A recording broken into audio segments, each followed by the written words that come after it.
Oi, Oi, tudo bem, querida? eu estou muito bem. Cansada que Que... eu tive que bater perna hoje. Pois é, empreendedores. É fazer o quê, né? Tive que comprar embalagem. Que delícia. Eu já vou querer fazer encomendas. Tá bom, então deixa agosto chegar. Tá bom. Laura, obrigada por ter aceitado o convite para essa conversa. Eu acho que a gente vai ter muito assunto. Não sei se uma live só vai dar conta. E a proposta desse projeto, né, do Dois Coelhos Conversa, é focar na pessoa, no indivíduo, como artista, como produtor cultural, contando sua história para ficar registrada aí para a posteridade, né? Oh, meu Deus. Pois é. É um resumo, a gente sabe, né, que não dá para contar tudo, os fatos são escolhidos, mas eu queria que você me contasse um pouco de como a arte entrou na sua vida, como que começou essa sua história com a arte. Ela começou exatamente quando eu tinha 10 anos. E ela começou por meio da igreja, né? Que a gente tinha um grupo bem dinâmico de jovem, início de adolescência, né? E ali eu comecei. Aí logo depois eu fui para uma escola em que nós tínhamos um professor de português muito envolvido com o teatro, o professor Marcos, né? E ali Uhum, nós fizemos um primeiro trabalho, por sinal a gente apresentou no Sesc de Niterói. E lá nós uhum, ganhamos o primeiro prêmio, o primeiro lugar desse espetáculo, tinha a ver com a história do Tiradentes. E quem uhum, escreveu esse trabalho foi um colega da gente, um colega meu, né, o Edmundo, e o nome do espetáculo era Vestígios da Liberdade. Então você pode ver que desde o princípio a minha relação estava sempre voltada também com uma questão política, né, de você buscar uma vida melhor para o outro, né? E ali uhum. depois desse espetáculo em 74, quando eu tinha 14 anos, eu mudei de escola e na outra escola que eu fui era uma escola, essa era uma escola pública. Aí eu fui para uma escola privada e nessa escola privada eu cheguei a ganhar bolsa justamente para fazer teatro, né? Ela era uma escola em Niterói onde não era só atleta que tinha bolsa, né? Artista também tinha bolsa. E ali foi Sim. quando eu fiz vários trabalhos de teatro. E eu lembro claramente que eu participava de um grupo de 25 alunos. Eram alunos da oitava, primeiro, segundo e terceiro ano. E eu falava sempre que eu não ia fazer teatro, que eu não ia me profissionalizar, que aquilo era só um hobby. Na época eu tinha na cabeça em fazer direito, né? E fazia os espetáculos lá com a professora Rita, aquela coisa toda. Aí no frigir, né, desses anos todos que foram, eu fiquei lá desde a oitava série até o terceiro ano, essa escola. Quando veio para fazer vestibular, todo mundo que no grupo falava que iria fazer teatro, ninguém fez. A única que falou que não ia fazer teatro foi a única que fez. Só que Aham. para mim fazer teatro também foi uma guerra com meu pai. Porque imagina, eu sou de família mineira, né?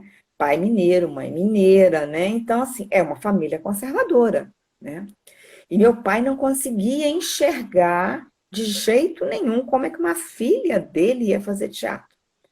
Aí eu lembro que foi até um primo do meu pai, que todo mundo falava que ele era meio pancadinho da cabeça, né?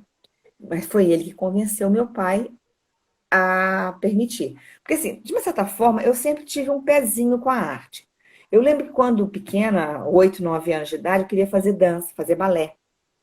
Aí o meu pai, de forma nenhuma, não deixou. Isso é coisa para meninas de família, aquela coisa que a gente conhece, o preconceito que a gente conhece. Aí era pequena, não tinha como fazer, bater pé e fazer. Aí depois eu fui fazer, quando eu mudei para Niterói, isso em Minas. Quando eu mudei para Niterói, eu mudei para Niterói em 69 para 70, já no finalzinho de 69, princípio de 70. Quando eu fui para Niterói, eu queria fazer piano, porque do lado do meu pai tem muitos pianistas, né? Lá no estado do Rio de Janeiro. Eu queria fazer piano. Aí eu comecei a fazer piano, mas aí eu não tinha piano em casa. E eu também não tinha condição financeira para poder pagar. Então eu Uhum. fiz piano até um certo ponto, né? Aí logo depois tive que parar, porque a pessoa que me dava aula num preço em conta casou, e aí não tinha mais como me ministrar daquele jeito. Que aí a esposa começou a pegar no pé. Aí eu saí do piano. Aí depois me sobrou, na realidade, quando eu tive mais idade, né? Quando eu já podia ter um nível de escolha. E aí eu tentando convencer, que foi esse primo do meu pai que acabou me ajudando a convencer meu pai. E aí eu fiz o vestibular para a faculdade de teatro, para a Unirio, passei, e foi assim, muito engraçado, porque quando eu passei foi em 1979, eu tinha 19 anos, né? E eu cheguei na universidade, eu fui estudar no prédio, a faculdade de teatro no Rio, era no antigo prédio da Uni, ali na Praia do Flamengo. Nós estávamos no governo do João Figueiredo, ditadura ainda, e aí foi quando. E quem era o reitor da nossa universidade era o Guilherme Figueiredo, o irmão do João Figueiredo. E aí nós enfrentamos um problema um tanto quanto desagradável, que o Guilherme Figueiredo fez um acordo, de uma certa forma, com o irmão, porque ele queria conseguir um prédio novo para a faculdade, né? Que lá era FEFIEG, depois foi FEFIERJ, para depois ser o Unirio. Aí, nesse Uhum. acordo, num dia assim, chega toda a polícia com metralhadora, com tudo, e coloca os estudantes todos da faculdade de teatro para fora da faculdade. Então, quer dizer, eu já cheguei na universidade, isso foi em março, que eu entrei em março, quando foi, acho que abril ou maio, já aconteceu isso, né? Então, quer dizer, eu já entrei na faculdade também sobre um clima de muita repressão, né, de muita loucura. E aí, o lado batalhador, o lado militante, então já entrou em ação, né? E aí eu já fazia parte do centro acadêmico da faculdade, e aí nós começamos a fazer um processo dentro do Aterro do Flamengo, e aí nós tivemos várias cantores, a Beth Carvalho foi, a Alcione foi, gente já de nome, né? Que na época não tinha tanto nome assim, mas já era conhecida. Fizemos um ato cultural, mas, quer dizer, nada disso adiantou, né? Procuramos vários intelectuais, pessoas que ajudaram a gente, mas que não queriam aparecer justamente por causa da questão da ditadura, né? E aí nós fomos estudar, então, lá na Praia Vermelha, na Urca. E aí falavam que os loucos tinham ido para o lugar certo, que nós estávamos bem próximo do Pinel, né? Sim. E aí eu fiz a faculdade, depois de algum tempo de faculdade, quase que eu larguei a faculdade, mas aí graças a um professor que eu tive, ele não me permitiu que eu largasse, e aí eu finalizei a faculdade. Só que quando eu entrei, eu nunca quis fazer interpretação. Eu sempre tive vontade de fazer a direção. Direção sempre foi o que eu sempre quis. Mas naquele tempo não se concebia mulher como diretora, tá? Eu lembro que eu fiz, e a gente entra, faz um ano e meio de curso básico, para depois é que a gente fazia, primeiro na época era assim, fazia a prova para a direção, ou ia para cenografia, ou literatura dramática, ou interpretação.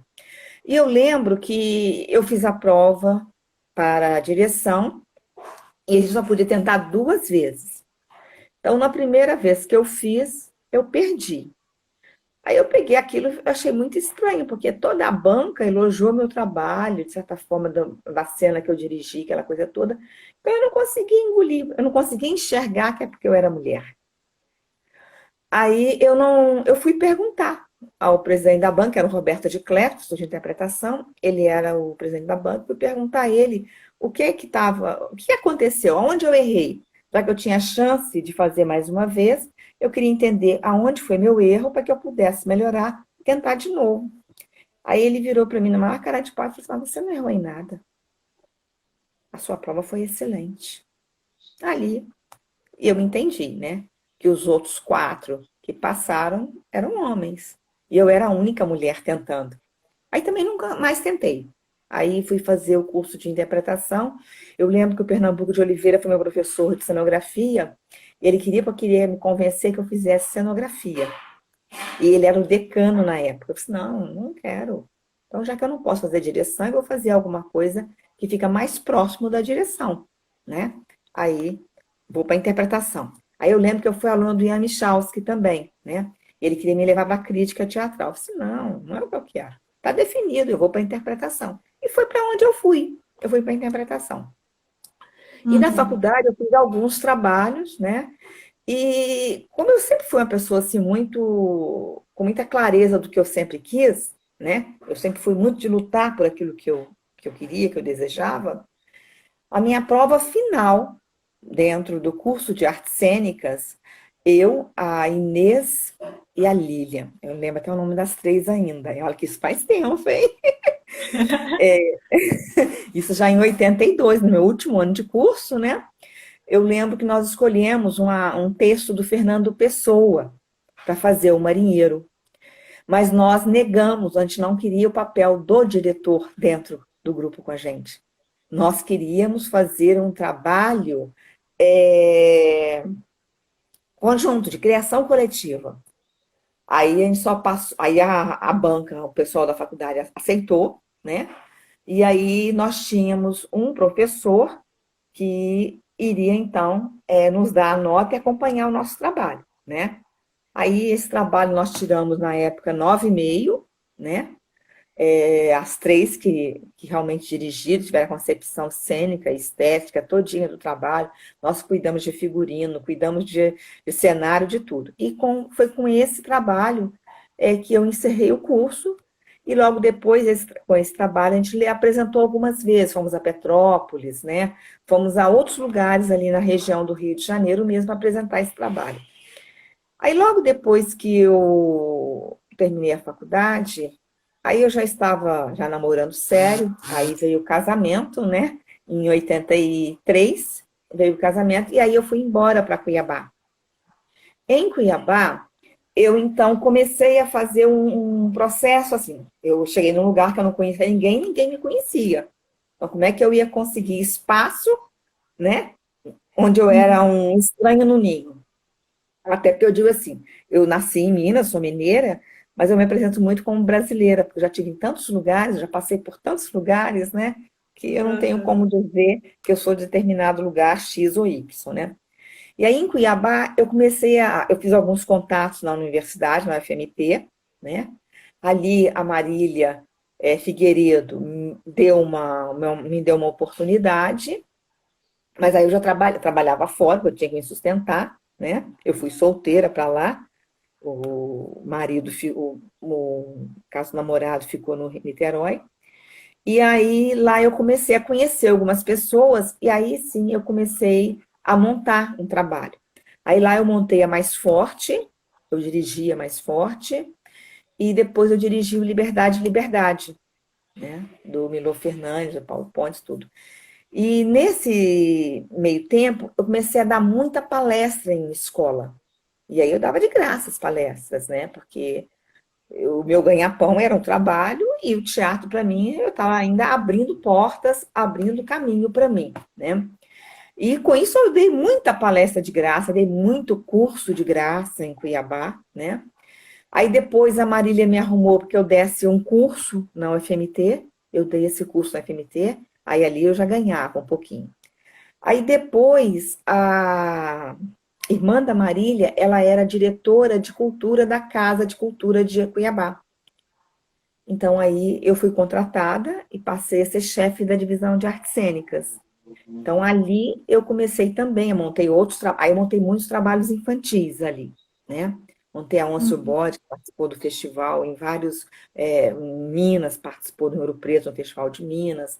Aí eu fiz o Teatrando, eu fiz alguns espetáculos, né, infantil. Agora, você pode perceber que pela minha trajetória, eu nunca vivi especificamente do teatro, tá? É por isso que muitas vezes, para mim, é complicado, porque eu não conseguiria viver como muitos artistas vivem, dependendo exclusivamente do produto, né, artístico, né, que é Uhum. desenvolvido. Eu não tenho esse. Acho que até pode da minha formação mesmo, eu nunca tive essa coragem, tá? Eu sempre precisei me segurar um a outro ponto que me desse pelo menos o meu sustento garantido. Sem mundos e fundos e rios de dinheiro, mas alguma coisa que me desse essa segurança, tá? E aí eu fiquei lá em Cuiabá até 88. Então, assim, sempre fazendo teatro, sempre, mas também trabalhando. Aí foi quando então eu já tinha tido meu primeiro filho, estava grávida do segundo, aí eu voltei para Niterói. Quando eu voltei para Niterói, eu estava grávida do meu filho caçula, e aí eu não tinha como arrumar emprego. Aí eu fui procurar escolas para dar aula de teatro. Aí eu dei aula de teatro em escola, dei em colégios particulares, eu dei no Abel. Mas antes disso tudo, antes de eu ir para Cuiabá, eu dei aula de teatro na escola que eu estudava, no Instituto Gay Hum, Lussac. Então, na escola que eu tive bolsa para estudar, eu depois voltei como professora. E aí eu dei aula tanto, aí eu não dava aula em sala de aula, eu tinha um grupo extra classe de teatro. E ali, muita gente boa. Eu lembro, não sei se você chegou a conhecer pela televisão a Márcia Cabrita. É uma uhum. atriz, ela foi minha colega de grupo de teatro, que ela foi minha colega, né? E aí depois eu voltei como professora de extra classe e voltei dando aula para os pequenos de educação artística. Então, naquela época, a escola sempre deu muito valor às artes, essa escola, né? Chegou a construir um teatro para a gente poder apresentar os nossos trabalhos, né? Então, eu trabalhei algum tempo lá. Aí, depois, quando eu voltei para Niterói pela segunda vez, aí fui trabalhar no Instituto Abel, um outro colégio privado também. Trabalhei muito em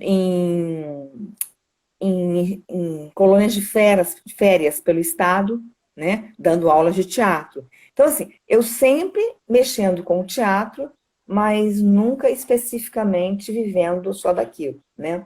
Uhum. Aí a vida começou a complicar, já com dois filhos, aquela coisa toda. Aí eu senti a necessidade de buscar um trabalho que me desse um pouco mais de segurança financeira, né? Aí foi quando eu fiz outras trajetórias de emprego. Foi um período em que eu me afastei um pouco do teatro. Aí eu já não produzia mais nada, eu fiquei meio que parada, só trabalhando mesmo, né? Aí até que quando eu vim embora para cá. Quando eu vim embora para Maringá, foi em 96 que eu vim embora para cá, né? Quer dizer, eu já conhecia aqui, porque como a minha sogra é daqui de perto, então eu estava todo, dois em 2 anos pelo menos, eu estava aqui no Paraná. Então aquilo começou a nascer o desejo, né? Quando nasceu o desejo de sair do Rio, aí a gente optou então em vir para cá, até porque tem faculdade, a faculdade era mais fácil para as crianças, aquela coisa toda. E aí eu Mas no lembro. tempo, só, Hum, só uma. Ainda nesse tempo que você ficou no Rio, que você trabalhou na Shell, você chegou a se envolver com algum evento de teatro, da premiação do Prêmio não, não. Shell, por Não, exemplo? não. Eu trabalhava do lado do João Madeira, né? Porque o Madeira era o gerente ali da parte de patrocínio, aquela coisa. Eu trabalhava no departamento de marketing. Então eu atendia a uma a um case, né? Que era o Clube Irmão Caminhoneiro Shell. Então era um trabalho eminentemente burocrático que eu tinha, né? Quer dizer, a gente só se deparava muito com artista, né? No nosso andar, porque todos Uhum. eles passavam por ali, né? Tanto que eu não esqueço uma vez que uma colega minha, ela sempre foi muito chat do Wilker, né? Eu lembro quando nós estávamos indo para um outro andar, que abre o elevador, é ele que sai. Ela fica parada, que nem dois de paus na frente, entendeu? Assim, eu nunca tive essa tietagem, né? Mas ela sempre teve, então eu morria de rir dela. E ele olhou para a cara dela, assim, tipo assim, e aí, vai entrar? Vai sair? Ela ficou tão encabulada que ela pegou e voltou. E eu rindo nas costas dela, né? Porque eu achava aquilo o máximo. Mas assim, mas eu não tive nenhum trabalho, nada em relação ao Prêmio Shell. Só acompanhava os processos, né? Mas não cheguei aí a nenhuma apresentação, nada ali o Madeira, não, entendeu? Conheci o Madeira porque é o mesmo andar, a gente dividia quiosque, né? Mas por causa disso. Aí, Certo. quando eu vim para Maringá, por incrível que pareça, quando eu vim para montar uma padaria. Eu não vim para fazer teatro, né? E só que o comércio não deu certo e aquilo foi assim, me enjoando de certa forma. Eu queria, porque queria voltar para minha área. Eu tinha saído do Rio mas com esse objetivo. Porque quando eu fiz teatro, eu nunca tive aquela intenção de ir para televisão, eu nunca tive essa intenção. Para mim, teatro sempre foi muito focado no campo da educação, na área do ensino. Então, isso que eu tinha na minha cabeça. Então, quando eu estava no Rio, eu nunca saí em busca. Eu lembro que meus colegas estavam todos desesperados para conseguir vaga na Globo, naquelas escolas de atores da Globo, aquela coisa toda, outras emissoras. Eu nunca tive isso, nunca. Eu nunca corri atrás mesmo. Não sei se é porque, no fundo, eu não acreditava que aquilo ia me dar alguma coisa, né?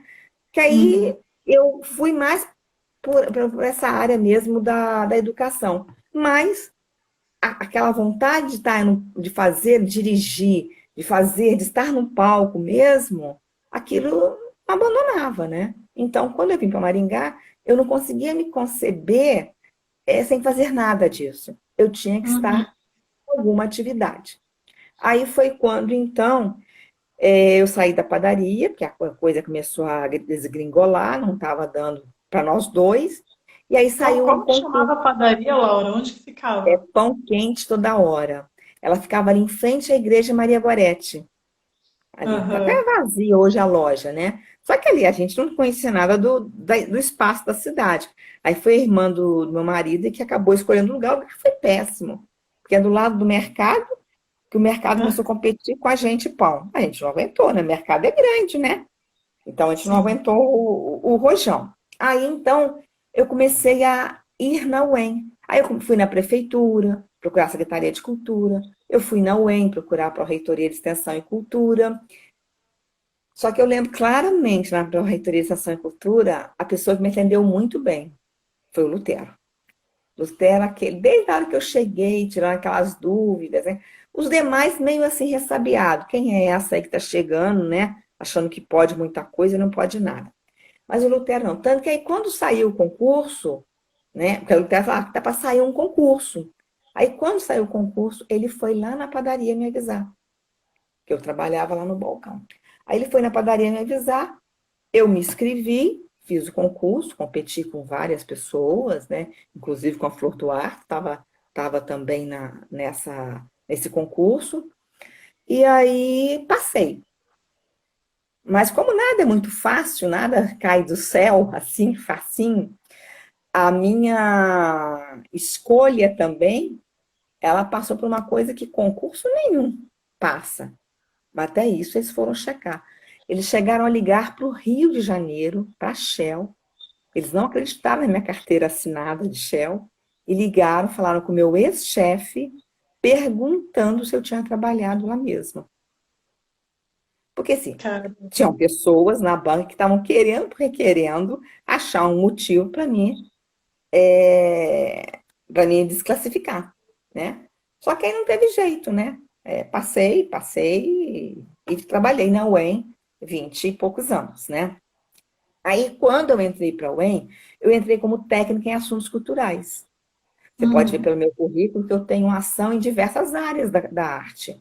Eu não fiquei só na área do teatro, né? Até porque na UEM o espaço já tinha dono, né? E nunca foi muito fácil você disputar aquele espaço com os donos da época, né? Então a Ainda gente não é? ainda não é, a gente sabe disso, né?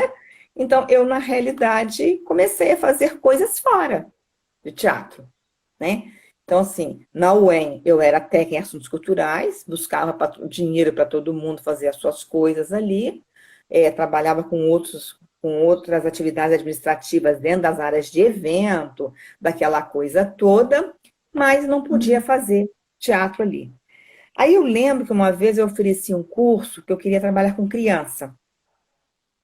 Aí, mais que depressa, o dono do pedaço foi lá e abriu um curso para criança. Aí o meu curso, eu acabei trabalhando com adolescente. Aí acabei montando até o noviço com eles, né? Foi bem legal aquele trabalho.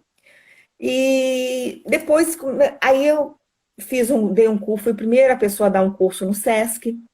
Aí quando o SESC começou a exigir que abrisse empresa, eu não queria abrir empresa. Aí foi quando então eu peguei, saí do SESC e me transferi para dar o curso lá no Gastão Vidigal. No Gastão Vidigal, eu fiquei 2 anos dando um curso, mas assim, o curso era pago, não era para os alunos específicos do Gastão. A Uhum. escola só me deixou utilizar uma sala de aula. Então, era no sábado à tarde, eu tinha aluno que vinha de Tapejara fazer o curso comigo, né? Então, depois eu fui a Tapejara, eu dei curso em Tapejara, eu dei curso em Santa Cruz do Monte Castelo, né? Então, eu comecei, nos finais de semana, sair para dar curso de teatro, né? Então, assim, Uhum. a minha vida dentro da universidade, com teatro especificamente, ela foi muito limitada. Foi limitada porque não se havia espaço ali mesmo para se conseguir. A coisa começou a diminuir um pouco, a melhorar, foi quando eu fui assumir a diretoria de cultura. Porque aí 2 anos que eu estava como técnica, aí quando a Neuza Altoé entrou, e o professor Oswaldo, né, Hidalgo entrou como pró-reitor, aí ele me convidou para ser diretora de cultura. Aí nesse período é que a peteca acalmou um pouco, mas ao mesmo tempo eu não tinha tempo para fazer teatro, porque a direção do setor também me ocupava bastante o tempo, né? E eu fui Uhum. uma das poucas que fiquei 4 anos seguidos, né? Muita gente entrou, saía, aquela coisa. Eu não, eu fiquei os 4 anos e 4 anos com muita pressão. Mas assim, eu falo essas coisas, mas eu acho que se for parar para avaliar o histórico todo, tudo isso tem razão de ser, entendeu? Tudo isso ajudou na minha evolução, ajudou no meu crescimento, ajudou no eu aprender a ter olhos mais atentos e mais abertos em algumas situações, né? Eu lembro que aí em 96, foi em 90, eu cheguei em 96, quando foi em 97, porque eu entrei em julho de 96 na UEM. É quando foi em 97, o Lutero e eu mandamos um projeto pela Lei de Incentivo à Cultura na época, né? Não era o Aniceto Mate, era a Lei de Incentivo à Cultura. Nós mandamos e o nosso projeto foi aprovado.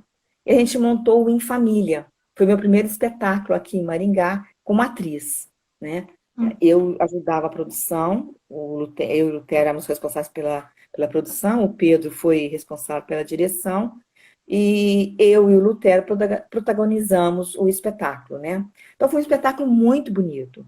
Foi um espetáculo, assim, com um cenário muito realista, né? Porque o Lutero sempre gostou também dessa coisa. Foi um espetáculo grandioso. Pena que ele foi tão grandioso, mas ficou tão pouco tempo em cartaz. Foi um gasto assim grande, que foi um dinheiro público, mas nós fizemos somente 10 apresentações, tá? Aquilo que foi exigido, né, pelo edital. Depois nós não tivemos condições de dar continuidade, porque eu acho que é por isso que eu nunca gostei de ter um grupo de teatro, porque eu não tenho muita paciência para essas disputas, né, internas de grupo de teatro. E isso Uhum. foi o que fez com que o trabalho se debandasse. Então, mas era um trabalho muito bonito, né? E foi aí que eu Foram só conheci 10 apresentações? só 10 apresentações. Foi aí que eu conheci o Sandro, que eu conheci a Maíra, a Luciana, o Marcão. Olha o Sandro falando que ele foi o melhor ator.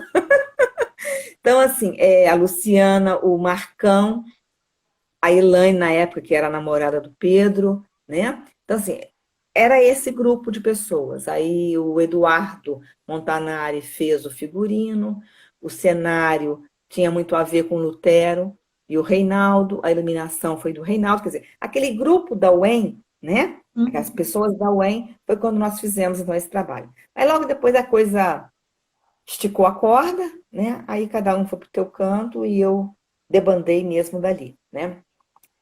Aí depois eu fiz um outro trabalho que eu conheci esse texto na época da faculdade, foi Os Cegos, do Michel Guederotti, né?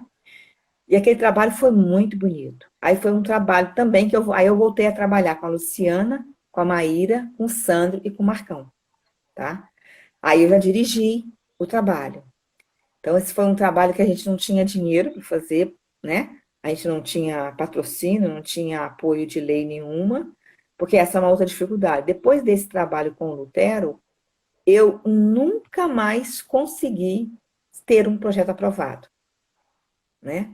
porque você me conhece, você sabe que eu penso, eu falo muito o que eu penso, e com isso é natural que a gente acaba criando algumas indisposições, né? Então, assim, eu nunca mais tive condições de ter um projeto aprovado, por isso que muitas vezes eu nem mando, né? Porque para que gastar? Na época a gente gastava muito dinheiro para fazer isso, né? Agora não, agora está mais fácil. Mas na época gastava-se muito dinheiro. Eu lembro quando eu tinha que fazer só cópia do meu currículo, dava um catatal assim de coisa. Imagina 5 cópias disso, era um dinheirão. Sim. Aí eu peguei os cegos, eu fiz com a cara e a coragem, né? Aí fiz os cegos, aí depois eu fiz um outro espetáculo com as meninas do curso, que foi baseado numa poesia, Posso né? fazer só um Pode. comentário sobre os cegos? Eu tive a oportunidade de assistir tanto Em Família quanto Os Cegos.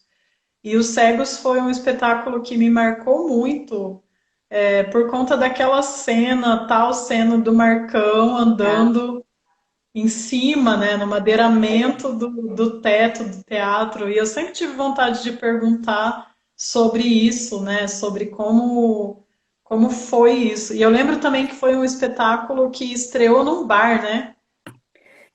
foi. Teve uma Ele era temporada aquele. no Luna Luneira, se não me É, engano, Luna Luneira, chamava. que hoje é MPB4, é o MPB, né? Foi no Luna É, Luneira, e engraçado, porque assim, eram figuras muito deterioradas, né? Aquelas máscaras todas parecendo pereba, aquela coisa horrorosa, né? E o pessoal no sábado, no bar, tá lá para se divertir. Quando a gente começou a apresentar o espetáculo, você via a cara de nojo das pessoas, entendeu? Era um barato. Foi uma apresentação assim, muito diferente. É claro que ela ganhou uma outra proporção quando ela foi para o barracão. Porque no barracão que nós fizemos, nós não fizemos no palco. Tanto que acho que eu fui uma das primeiras a mexer com a plateia daquele barracão e fazer ele um semi-arena. Então eu não uhum. usei o palco. E a nossa árvore, que o lamprido que o Marcão fazia, era justamente uma escada. Então, o madeiramento é uma forma como se ele estivesse andando pela árvore e descesse justamente no tronco da árvore, que era a escada, né? E aquilo foi muito lindo. E era um espetáculo muito curto. Era um espetáculo de 30 minutos. Então, era um espetáculo que eu começava pontualmente às 9 horas e eu não deixava ninguém entrar atrasado. Porque, assim, eu sei que eu sou Caxias, tá? Eu não gosto de espetáculo que comece atrasado, eu não suporto isso. Eu acho que a gente tem que privilegiar quem chega na hora e não quem chega atrasado, né? Tanto que eu lembro que uma professora minha, na época, estava fazendo uma especialização, eu convidei a professora para assistir, eu saí da aula antes, falei, professora, não pode atrasar, porque o espetáculo, ele é muito curto, então não dá para atrasar. Ah, não, já estou dispensando a turma e estou indo. Aí chegou 9h15, eu não deixei ela entrar. Ah, porque já perdi metade do espetáculo, entendeu? Porque era meia Sim, hora gravado, né? Ela ficou brava comigo, não gostou, não, mas tudo bem, né? Aquele espetáculo, então, assim, ele tinha essa coisa de mexer com as cadeiras, mexer com a imagem das pessoas, provocar as pessoas nisso, criar estranhamento, né?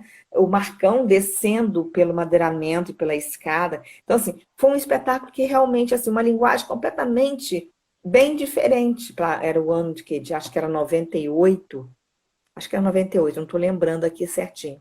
Mas assim, é, era uma coisa bem diferente para a época, né?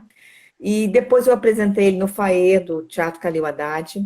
Eu apresentei na rua depois, em eventos dentro da UEM, né? Da Semana de Arte, essa coisa toda. Eu apresentei ele na rua. Então, quer dizer, foi um espetáculo que eu brinquei de tudo quanto é jeito, né? A gente brincou com esse espetáculo, né? Então foi um espetáculo muito, muito gostoso. Eu tenho saudades dele, daquele espetáculo, né? Ele foi muito legal. Aí quem fez aquele espetáculo, não foi nesse, não, foi na Formiga e na Cigarra. Aí depois desse, a gente fez a Formiga e a Cigarra, que é baseado na fábula do La Fontaine, né? Mas foi um texto é, completamente modificado, porque a cigarra ela era a artista e a formiga era uma cientista.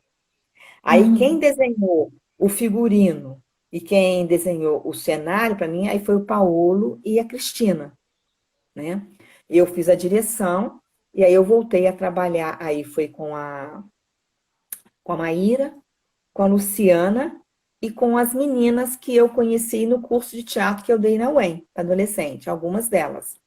Aí depois foi ficando muito difícil para poder viajar, para levar as coisas todas. Aí então a gente diminuiu. Eu passei a trabalhar somente com a Luciana e com a Maíra. Até porque as duas cantavam e a gente tinha música no Formiga e a Cigarra, né? Aí Formiga e Cigarra eu apresentei em vários eventos da UEM, eu apresentei em teatros também, eu apresentei tanto no Reviver quanto no Barracão. Eu viajei com ele em alguns lugares não longe, não, né? Lugares, fui no Sarandi, lugares aqui pertinho, né? Eu Uhum. apresentei, né? Mas assim, são todas produções que eu me virei sozinha, né? Para arrecadar recursos, né? Então, nós só tivemos um pouco mais de tranquilidade, eu e o Lutero, em família, que os outros todos foram realmente a gente não com a trancos e barrancos. O meu último espetáculo, que eu fui como atriz, aí o Flávio Amado me dirigiu, eu trabalhei a Carla, professora da UEM, depois foi substituída pela Maíra, eu e a Beth no palco, que era o Correntes. O Correntes, por exemplo, produção toda minha. Eu consegui 2 patrocínios, um que pagou toda a madeira do cenário e um outro empresário que pagou a parte de folder. Agora, o pagamento da equipe inteira, né? Aí foi esqueci o nome dela, a menina que fez o figurino. Ai, meu Deus, como é que eu fui esquecer o nome dela? Fazia arquitetura comigo. Fazia arquitetura lá na UEM, participava de um projeto comigo e ela que fez para mim o figurino foi meu filho, o figurino foi o André. O cenário foi ela, que eu esqueci o nome dela agora, perdão, mas esqueci. E o Flávio, então, dirigiu. Então, esse espetáculo Correntes, esse eu fui para o palco também, depois de 10 anos longe do palco como atriz, aí eu voltei nesse espetáculo, produção minha também, né? Então, assim, eu não fiz muito trabalho como atriz em Maringá. Eu fiz mais as coisas na área da educação e na área de direção, entendeu? Então, na área de direção, eu fiz alguns trabalhos, tanto infantil como adulto também, né? Eu fiz o Uhum. Noviço, eu fiz o trabalho lá com os alunos, que foi uma produção coletiva, foi colagem de vários textos do Drummond de Andrade, né? Foi um espetáculo até muito sobrevivente, o nome do espetáculo é o nome de uma poesia, né? Foi um espetáculo bonito também, aquele também eu apresentei no Barracão também, né? Então, assim, depois eu acabei, até em função da própria universidade, eu acabei me enfronhando no outro campo, que é o campo que eu tenho atuado muito mais hoje, que é das políticas públicas, né? Então, Uhum. aí você acaba tendo que, às vezes, fazer algumas opções, né? Hoje, por Sim. exemplo, ano passado eu estava com muita vontade de ensinar novamente o infantil, de trabalhar com o infantil, né? Só que aí as coisas começaram a enrolar, né? Eu fiquei na presidência da Macuco, então, quer dizer, foram 2 anos de muito trabalho, né? Então, eu, de certa forma.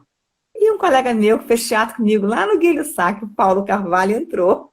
Que legal. Ele fez teatro comigo no Grupo Escada, lá no Guelho Sacra, em Niterói. Então, Uhum. assim, a gente acaba tendo que fazer algumas opções, né? Então, esse ano, com a pandemia, eu cheguei até a fazer um curso com a Fátima Ortiz, que ela teve dando um curso aqui, cheguei até a conversar com ela, ver se ela era difícil autorizar a gente usar um texto dela, alguma coisa assim. Quer dizer, eu estou em busca, já estive mais em busca de um outro trabalho infantil. De novo, eu queria dirigir, né? Porque eu vou ser muito honesta para você. Para mim, guardar texto está ficando difícil, entendeu? Eu acho que a idade está batendo para guardar. Aqueles textos que eu guardei, que eu falei do Em Família, por exemplo, eram folhas e mais folhas. Eu não tenho mais cabeça para guardar Sim. tanto texto assim, entendeu? Então, eu tenho que ir para a área que eu sempre gostei, que foi a direção, né? Então, isso eu sempre gostei muito. Então, é onde eu ainda tenho vontade de fazer algumas coisas, né? Só que assim, eu vou Sim. ser muito honesta com você, eu não tenho mais vontade de fazer eu pagando tudo, não, sabe? Você fica 1 ano, 2 anos pagando despesa, entendeu? E, e muitas vezes, é bem, o Correntes mesmo. Foi um espetáculo que eu achei que eu fosse poder viajar, que a gente fosse poder tirar um dinheiro aí para as atrizes, aquela coisa toda, a gente acabou fazendo na boa vontade somente, entendeu? E não mesmo naquela questão do retorno financeiro. Então, isso vai cansando, você faz, né? Trabalha, trabalha, porque você trabalha muitos meses para chegar, né? Ah, teve uma Sim. performance também que eu dirigi da Fernanda Meck, A Noiva do Tigre, que foi para a abertura de uma exposição. Então, eu também dirigi aquela performance da Fernanda, né? Então, assim, eu acabei fazendo muita coisa de teatro, mas muita coisa que eu fazia sem ganhar nada. Entendeu? Então, acho que é por isso que eu nunca também tive condições de pensar em viver do teatro, né? Então, eu Sim. sempre precisei ter um emprego fixo que pudesse me dar o meu ganha-pão, né? Até porque com Uhum. 2 filhos para criar, né? Casa para sustentar, marido, tudo. Quer dizer, eu e marido passamos, eu e meu marido passamos por situações um tanto quanto apertadas. Hoje não. Hoje a gente está mais tranquilo, graças a Deus. Mas foram momentos muito apertados nós passamos aqui em Maringá, né? Você vem para uma cidade. Ah, tem também o Alto do Fisco. Foi bom ele me lembrar. Isso aí eu tenho tanto trauma desse espetáculo. Eles modificaram tanto, eles detonaram tanto o trabalho quando eu dirigi inicialmente, que eu às vezes faço questão de esquecer, entendeu? Que eu dirigi esse trabalho, porque eles acabaram com a direção feita, entendeu? Tinham todo o capricho, todo o cuidado, sem ser apelativo, eles acabaram. Então, Uhum. aí depois que eu saí do projeto, aí começaram a fazer umas coisas muito apelativas, aí eu esqueço. Por isso que eu esqueço dele, Danilo. Mas é esse mesmo que continua apresentando até hoje? Só que não, mas já não tem mais a mesma direção, Já não, entendeu? sim. A direção já caiu, já é outra direção, é outra proposta, no sentido de que não tem mais aquele cuidado cênico. É uma coisa mais, me desculpa falar, mas é mais chulo, entendeu? É um trabalho Sim, que mais hoje ele é. mercadológico, assim, também, É, sem é, muita preocupação Ele é para estética. atingir determinadas pessoas, pessoas saírem rindo, saindo rindo, batendo palma, mas sem muito para Uhum, parar e pensar, entendeu? uhum. Eu Eu destaquei do algumas teatro não. coisas aqui, Laura, do que eu vi no seu extenso currículo, que para você comentar um pouquinho, se for o caso, né? Em questão de organização de alguns eventos na UEM, que foi o primeiro Salão de Arte Sacra, esse Sim, evento comemorativo dos 500 anos do Brasil, foi. e teve também aquela Semana de Artes, né? A Semana das Foi. Artes, A que semana também teve. de. Vamos começar pela semana de arte. A semana de arte não foi ideia minha. Quando eu cheguei dentro da universidade, ele já existia, o evento, só que ele existia num campo muito pequeno. Ele era muito local, muito pequeno. E aí, junto com toda a equipe, lógico, né? Um evento desse tamanho você não faz sozinha, né? Nós começamos, então, a ampliar. Tanto que em 97 para 98 foi, não, 98 para 99 foi o que nós fizemos o maior evento. Aí foi quando a gente uniu com aquela mostra de ciências também, que hoje, se eu for parar e pensar, eu acho que foi um erro, entendeu? Parando para pensar claramente a junção, a parte artística se perdeu muito, tá? Uhum. Mas, ao mesmo tempo, foi um evento que, em função da ciência, ele acabou levando muita gente. Teve um que foi feito ali perto na praça ali no Eli Davis, né? No ginásio. Ali deu mais de 25 mil pessoas que circularam no evento. Então, assim, a nível de público, ele foi um baita evento. Mas, assim, agora, enquanto produção artística, a gente ressentiu um pouco. Tanto que aí a gente começou a dividir o evento em módulos. Então, nós tínhamos o módulo de conhecimento, né, que eram as palestras, o seminário. Nós tínhamos o módulo de oficinas e tinha os módulos de apresentação, tá? Então, para a gente não perder também tanto assim. E com o tempo, ele foi crescendo tanto, né? que aí, quando eu saí da gestão, acho que fizeram mais uma vez só, e aí nunca mais fizeram. Porque esse é o risco de um evento que cresce muito, né? Quando ele cresce demais, ele vai ficando muito caro, e aí uma instituição pública acaba não conseguindo manter. Que nós tivemos um deles, por exemplo, só a universidade, ela entrou com quase R$ 40.000 no evento. Isso para uma universidade pública é dinheiro para burro, entendeu? Então, assim, era um evento que a gente estava pensando na época, antes de eu sair da diretoria de cultura, a gente chegou a pensar em tomar ele de volta como só artístico, entendeu? De se separar mesmo da ciência, especificamente, para voltar a pensar ele na arte. Aí eu lembro que o Departamento de Artes Visuais acabou iniciando umas semanas de arte, mas aí já não é na mesma proporção que nós tínhamos de todas as áreas. Eu lembro que teve um ano que foi muito legal, foi esse que foi grande, foi quando, que essa era uma coisa que eu tinha muito em mente. Não dá para fazer uma semana de arte só com os grupos da UEM. A gente tinha que ampliar isso para a cidade, que esse era o papel da universidade com a comunidade. Então teve Uhum. esse, foi metendo a cara, mas coisa assim que o Marcão rasgava assim, né, o cartaz, né? Aquele ali foi quando nós abrimos a participação de grupos da cidade. E com verba, entendeu? Para dar suporte, aquela coisa toda.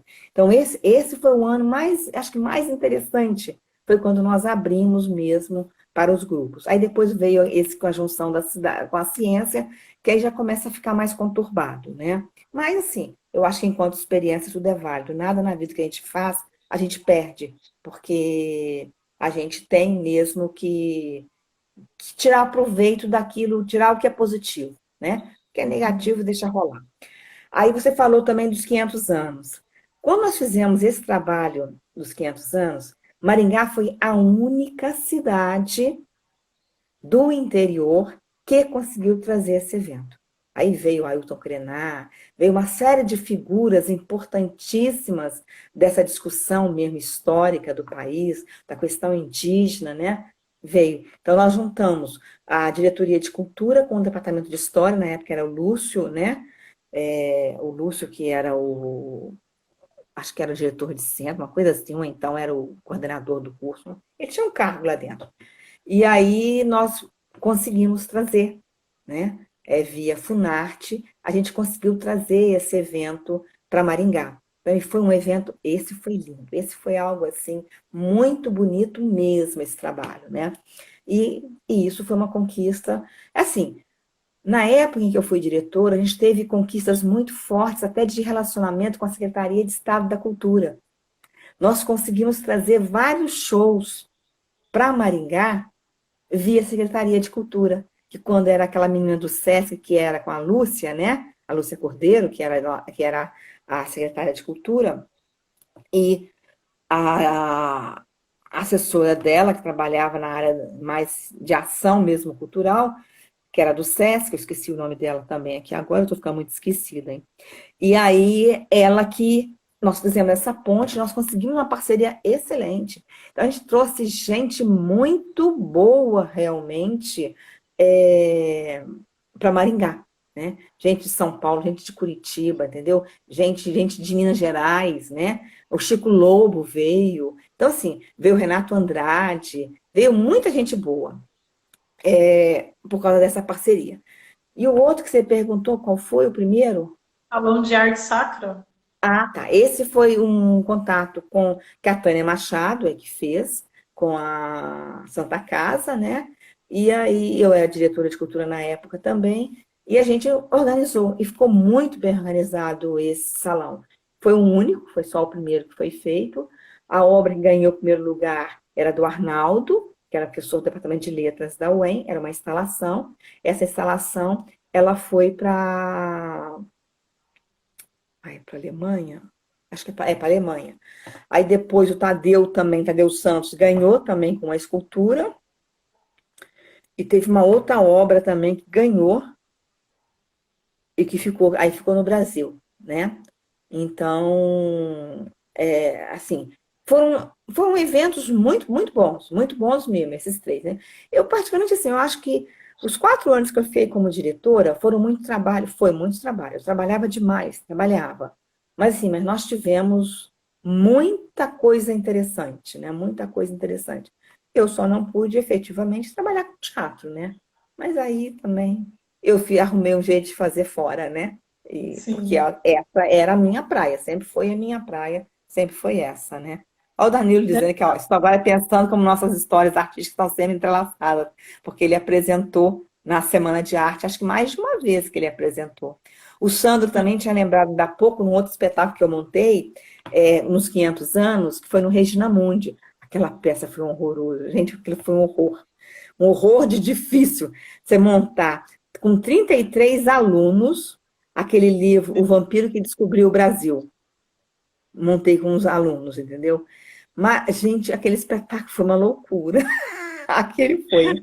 Manter aqueles alunos, organizar, mas no fim saiu, entendeu? Saiu, né? Agora, aí o pessoal fala assim, vamos apresentar em teatro? Eu sempre fui contra. Eu acho que teatro de escola é teatro de escola. Teatro de escola, eu nunca defendi que tem que ir para os teatros da cidade, tá? Eu Uhum. nunca defendi. Eu acho que a escola tem que ter um espaço, mesmo que seja uma sala, tem que ter um espaço para que ela congregue os seus trabalhos. Os teatros, eu acho que ele é para os grupos amadores e profissionais, entendeu? Agora, a escola, que é o universo para desenvolver o teatro na escola. Então, eu sempre fui desse pensamento. Então, eu nunca gostei dessa coisa. Igualzinho, diferente na escola que eu estudei. O diretor gostava tanto que ele construiu um teatro para nossas atividades. Depois que o teatro na escola acabou, aí sim esse teatro foi para o mercado, foi terceirizado, entendeu? Mas no primeiro momento, só espetáculos da escola que se apresentava ali, né? Então, assim, Uhum. diferentemente de alguns outros grupos que acham que a escola tem que ter espaço dentro dos teatros, tirando muitas vezes a agenda dos grupos amadores e dos grupos profissionais de teatro, né? Agora, eu acho Sim. assim, quando você faz um teatro na escola, não é para aquele aluno virar artista. Pode ser que, no decorrer do processo, ele opte pela carreira de artista, né? Como aconteceu comigo. Eu acabei optando em fazer a faculdade de teatro. Mas na escola você não vai fazer teatro para ser artista. O teatro ali, ele é uma ferramenta educacional. Entendeu? Essa é a maneira de eu pensar o teatro dentro da escola. Tá? Ele é uma área de conhecimento? Claro que ele é uma área de conhecimento. Mas dentro da escola, ele é uma ferramenta educacional. Né? Agora, querem fazer teatro lá fora? Então monta um grupo, né? Monta um grupo e aí você vai desenvolver teatro amador. Sim. Pois é, o Danilo está falando aí, a gente tem ainda 4 minutos até 21 Só? horas Já e passou uma hora? não chegamos nem na metade. Eu acho que a gente vai ter que voltar mesmo. Não sei se em 4 minutos a gente consegue finalizar essa parte da diretoria de cultura, caso você queira destacar evento que você considere que tenha sido importante dentro da UEM, especialmente você como diretora, né? Tá. Porque ainda tem umas outras coisas ainda ligadas ao UEM que eu queria falar contigo. Eu acho assim, você pontuou as produções mais importantes. Semana de Artes, que foram várias, que foram feitas, né? Só a primeira que eu não participei, as outras todas eu participei, que eu não participei da primeira e da última. As outras todas eu participei. O 500 anos foi também um baita projeto. Eu acho isso aí, né, enquanto projeto como diretora, você pontuou, você conseguiu retirar a essência mesmo, entendeu? Então, e aí, ainda dessa parte do seu trabalho na Universidade Estadual de Maringá, eu queria tocar em dois assuntos, que é a sua passagem pelo Museu da Bacia e depois pelo Centro de Excelência Comunidade. Ah, tá. Esses são. Tá. No Museu da Bacia do Paraná, eu fui para lá depois de ter passeado em alguns outros setores da UEM, tá? Passei pelo CAP, montei um projeto da Radinho de Pilha no CAP, fiz alguns projetos de teatro, dei aula de teatro no CAP. Aí depois eu fui para a PRH. Na PRH, eu não me conseguia ver fazendo trabalho burocrático puro, administrativo. Aí foi quando, então, eu montei um projeto a cultura e o trabalho. Então, eu trabalhava com funcionários. Então, eu dei curso de teatro para funcionário, a gente montou um trabalho de coral com funcionário, né? Com apresentação e tudo no final. Aí, depois, então, eu fui para o museu. Aí o João me convidou e eu fui para o Museu da Bacia do Paraná. Lá eu tive condições de trabalhar, porque trabalhar com João Batista é algo assim, facinho, tá? Ele aposentou da UEM também, ele é gente finíssima. E eu lembro que nós fizemos, tem dois trabalhos que me marcaram muito ali. Um deles foi uma exposição que nós fizemos na época do aniversário de Maringá, no mês de maio, onde nós pegamos os bonecos do Tadeu, de um projeto que o Tadeu desenvolveu ali no João 23, né? Aquele ali na, aquele bairro ali perto do HU, Vila Vardelina. Uhum. Tem ali uma atividade social ali, né? Ali foi que o Tadeu montou um trabalho de bonecos em tamanho normal. E a gente Cadê o fez a Sam? montagem.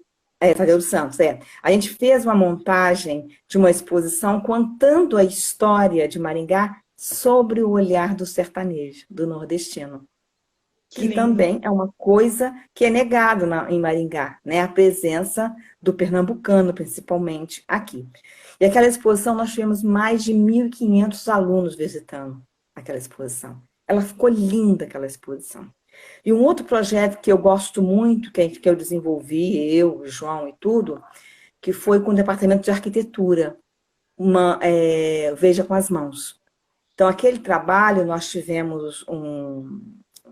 ganhamos um edital, né, do Proesc, e ali naquele edital, nós conseguimos comprar um equipamento que transcrevia, né, a imagem em alto relevo, passava a imagem em alto relevo. Então, foi um trabalho que nós fizemos.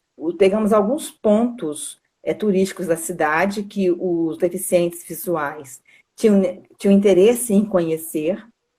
Os alunos da arquitetura fizeram as maquetes e os deficientes visuais frequentaram a exposição.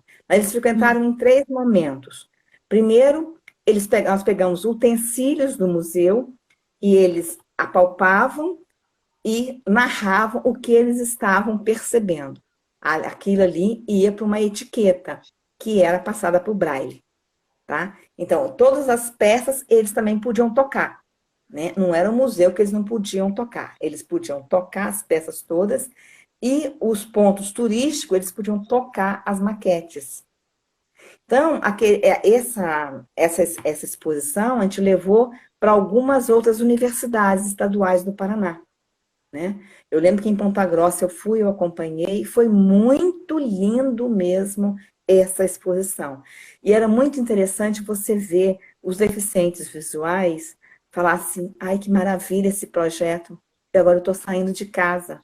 Porque tem muitos deficientes visuais que eles se limitam somente a ir ao médico e ir à escola especial. Só. E o resto, eles ficam em casa. Eu lembro que uma senhora disse assim, às vezes eu acho que a minha família tem vergonha de mim, né? E nós íamos na escola, pegávamos eles de ônibus, às vezes pegamos eles em casa para trazer para o museu, para fazer esse trabalho. E também esse trabalho foi feito junto com os alunos da quinta série do CAP. Então, nós pegamos alunos para fazer a descrição sobre um olhar de criança e uma descrição do deficiente visual. Então, as etiquetas tinham o texto feito pela criança e tinha a descrição feita pelo deficiente visual. E tinha as maquetes com as mesmas descrições também, entendeu? Então, foi um projeto muito bonito. Esse projeto a gente levou num congresso de extensão, né, que tinha cada 2 anos, né? Nós levamos também, nós fomos com apresentação oral, com apresentação em banner, né? Quer dizer, nós viajamos um pouco com esse projeto. Então, esse projeto foi muito legal dentro do Museu do Bacia do Paraná. Então, assim, no Museu do Bacia do Paraná, eu saí de lá quando eu fui fazer mestrado. Aí eu me afastei, né? E aí, quando eu voltei, eu já não voltei para o museu, eu voltei então para o Centro de Excelência. Porque, na realidade, assim, eu estava terminando uma fase da UEM, porque assim, lá na UEM, eu fui, na diretoria de cultura, eu fui colocada à disposição por atritos, né? Com equipes lá. Aí, com o manda-chuva da época.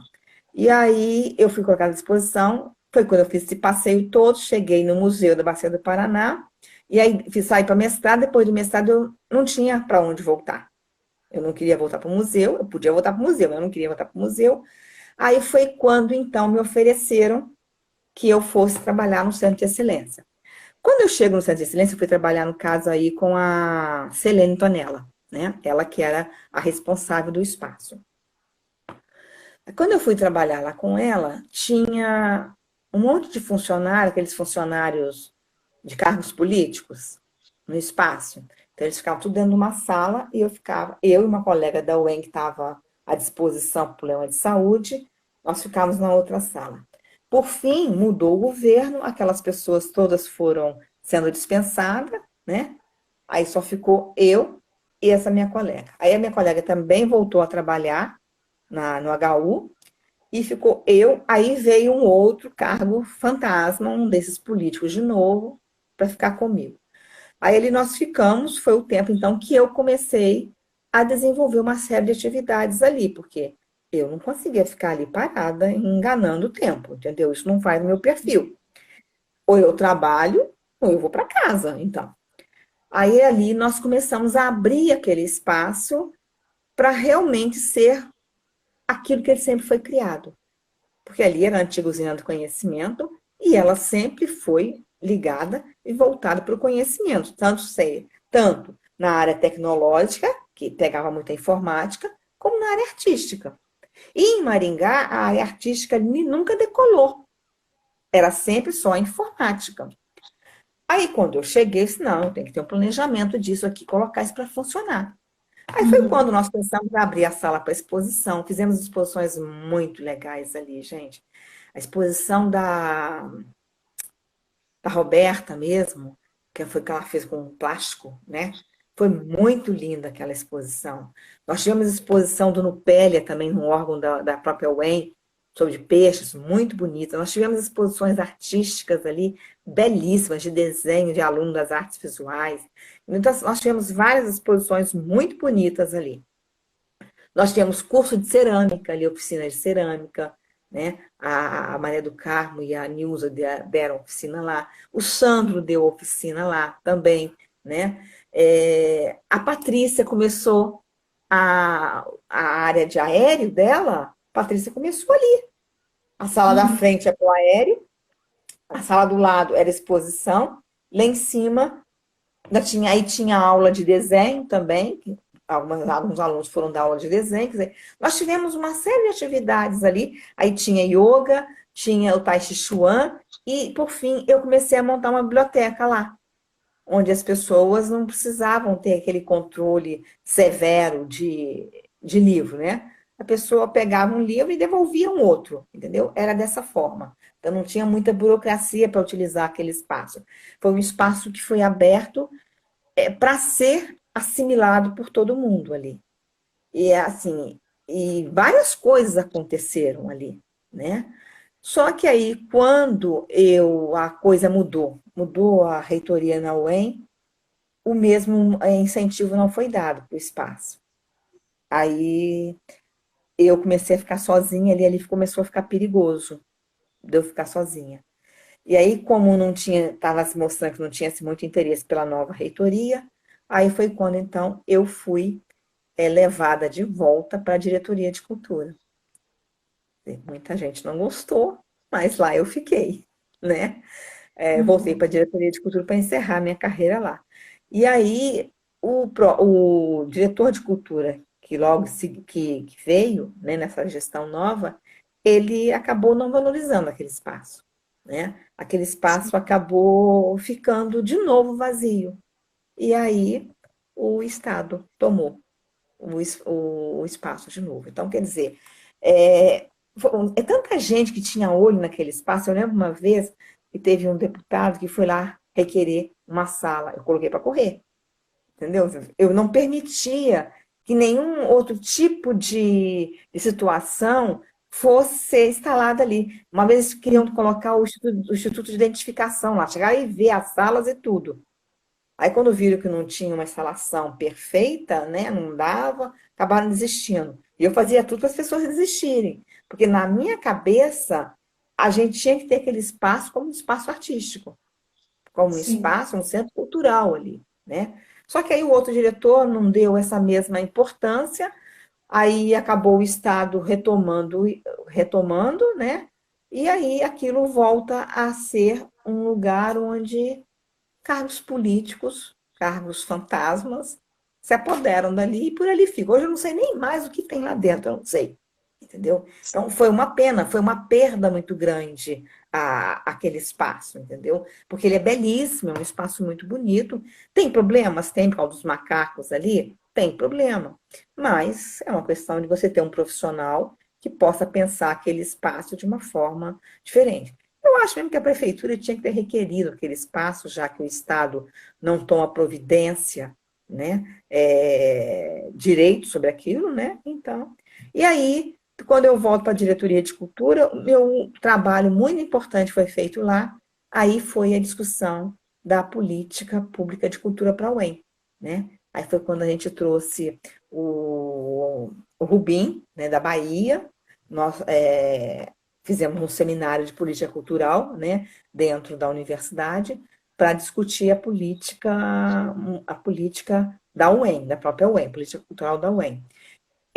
Aí logo depois eu me aposentei, deixei o caminho já bem encaminhado, mas quem acabou terminando a proposta inteira foi a Edivânia, que foi a diretora que logo depois assumiu depois do Rael, né?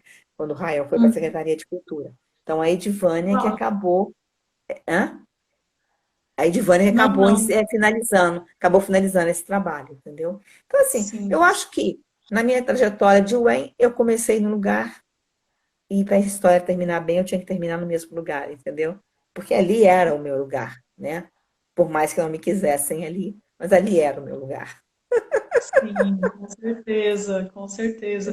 Até queria fazer um comentário a respeito do Centro de Excelência, porque o que a gente percebia é que nunca mesmo o espaço ele teve aquela vida que teve enquanto você esteve lá, né? E a gente percebia que a população ela estava abraçando aquele espaço, porque Sim, realmente era um espaço que a gente tinha acesso, né? Eu mesmo ensaiei alguns espetáculos lá, a gente ensaiou La Trapeira, ensaiou Tempos de Cléo, ensaiou Florescerro, eu fiz o Foca lá, né? Teve uma é, edição em 2016.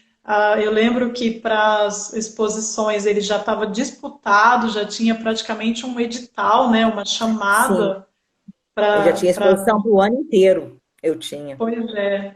Então ele era um espaço que ele estava suprindo uma lacuna, né, que com existia. certeza. E é uma pena também que as coisas tenham terminado dessa forma, sem que a classe também se mobilizasse para garantir esse espaço, né? Mas essa Porque acho que o é uma Sandro está lembrando aí dificuldade que que a a gente tem. Macuco nasceu lá, né? E Sim, realmente Macuco foi nasceu espaço lá de também. reuniões, de debates, das Isso. pré-conferências e tudo mais também, né? Então, Exatamente, é. Então, assim, foi um espaço que, lamentavelmente, a Maringá acabou perdendo por uma falta de postura das pessoas mesmo, né? Eu acho que Maringá tem muito que aprender nesse sentido, sabe? Os artistas locais aqui, eles têm que abraçar com mais força determinados espaços, né? Porque senão você acaba. A gente vê aí, ó, aquela reforma que está sendo feita perto do Reviver.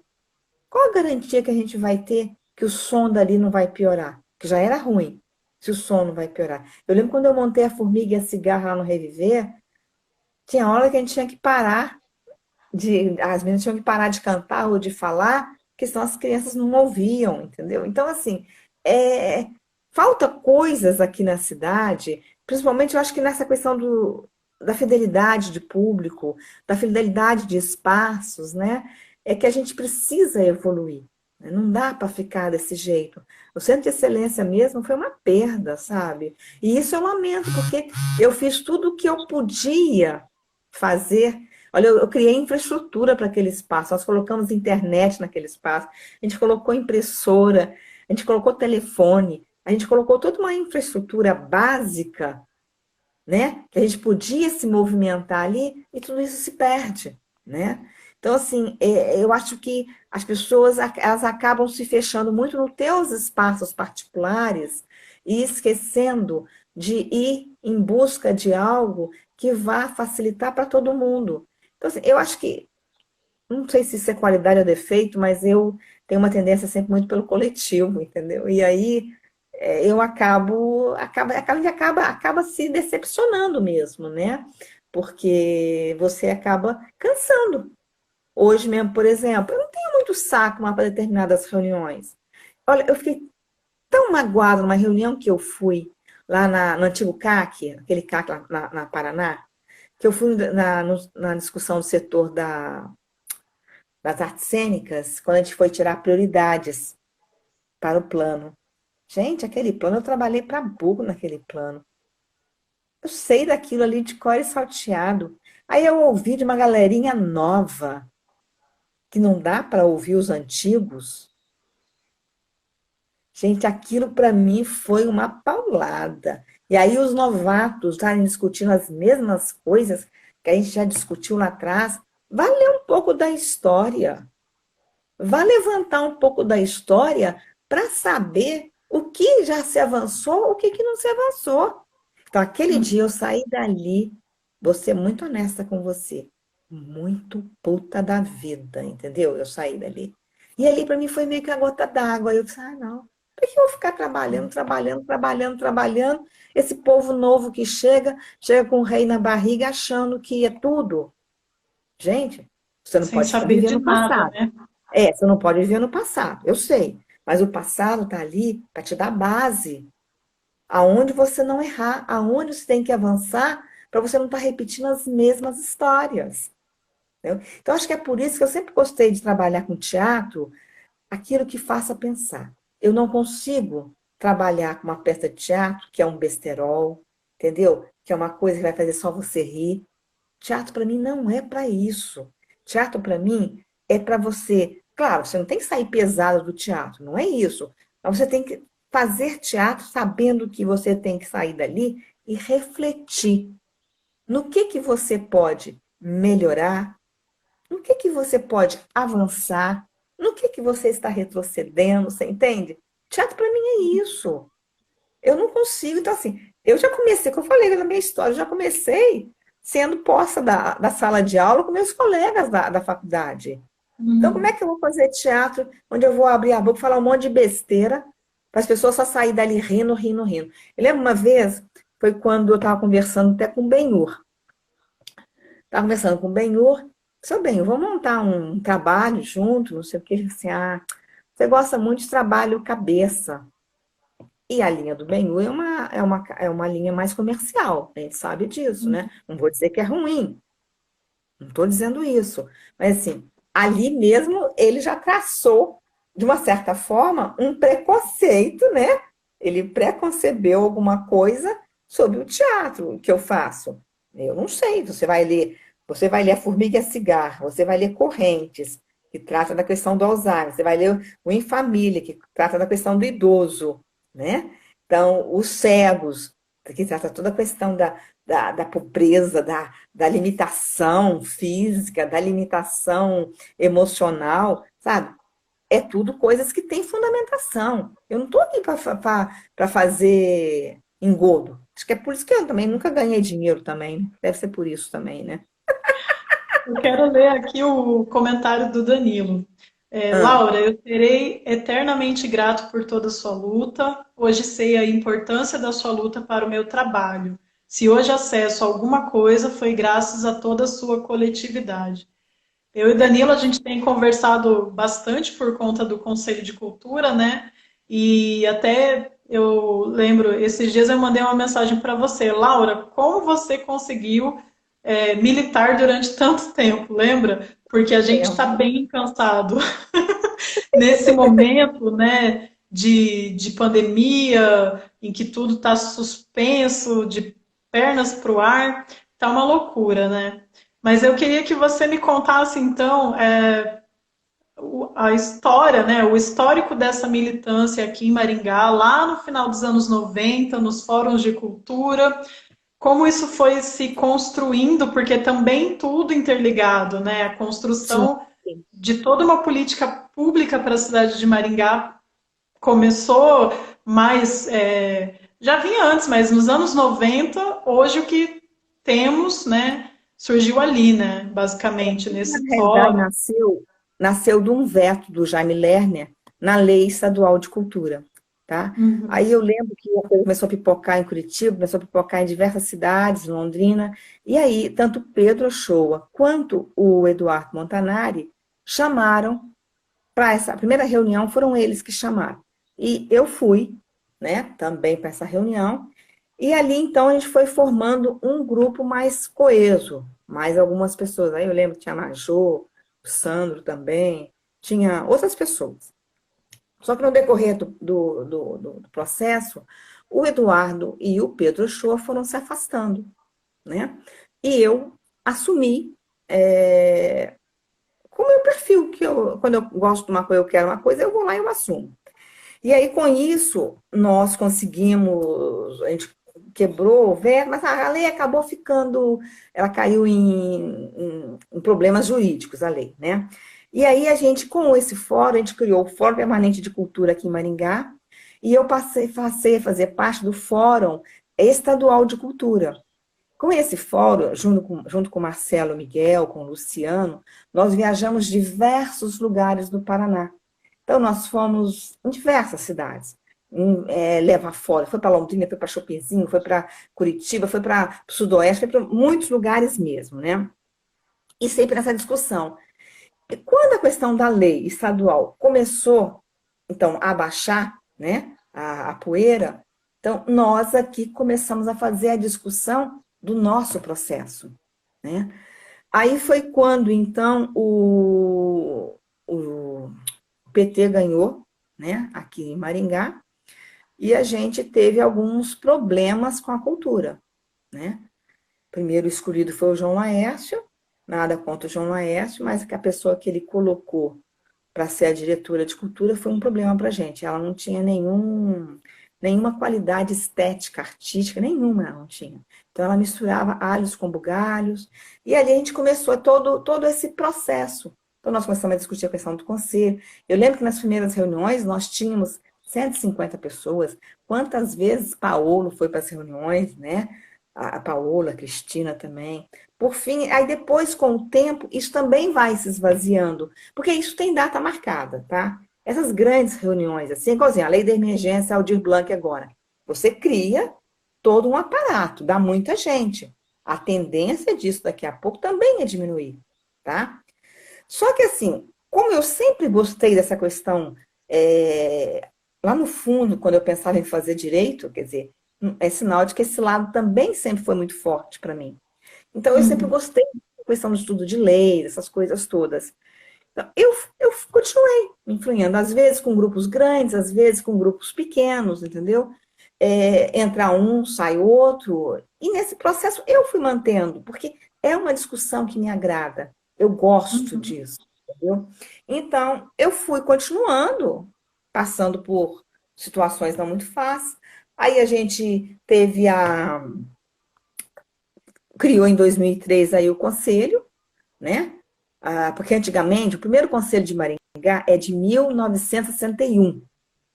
É um conselho de notáveis, eu já pesquisei. É um conselho de notáveis que ele era muito pouco requisitado. Depois adormeceram, e aí sim, o primeiro conselho representativo veio em 2003 com o Zé Cláudio. Ali a gente começou, então, a montar a lei, criar a lei do fundo, só que esse fundo também, como está até hoje ainda, não funciona. Vai funcionar agora com a lei emergencial, né? Aldir Blanc. Então, assim, a gente foi criando as etapas, né, de cada processo. Aí eu ia para a internet, eu ia pesquisar, porque assim, essa é uma vantagem. Dentro da universidade, o meu cargo era um cargo técnico em assuntos culturais. Então, tudo isso que eu estava fazendo, eu estava trabalhando dentro da minha função. Então, não tinha nada de eu estar fazendo fora do contexto, eu estava dentro do meu contexto. E ali eu tinha todo um aparato também da própria universidade me facilitando isso. E aí eu fui levando, né? Aí depois teve aquela discussão da AMAC, teve a audiência pública, na audiência pública aí teve o GT de Cultura, aí com o GT de Cultura que você participou, teve depois também a construção da Macuco, né? Então, assim, se a gente for ver bem, for fazer um levantamento histórico disso, eu estou nessa luta desde 97. Vim para cá em 96, em março de 96. Comecei a trabalhar na UEM em julho, quer dizer, nessa luta mesmo eu estou desde 97, né? Agora, é tudo um encaixar, né? Quer dizer, mas é uma área que eu sempre gostei muito de lidar com isso. Tanto que eu fui fazer mestrado em qual área? Na área de políticas públicas, né? Eu sou Sim, mestre em ciências políticas dentro né, ciências públicas, de políticas públicas que eu sou.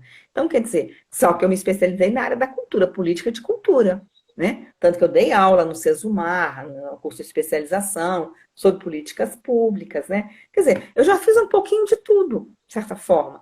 Mas, assim, sempre dentro da área da arte e da cultura.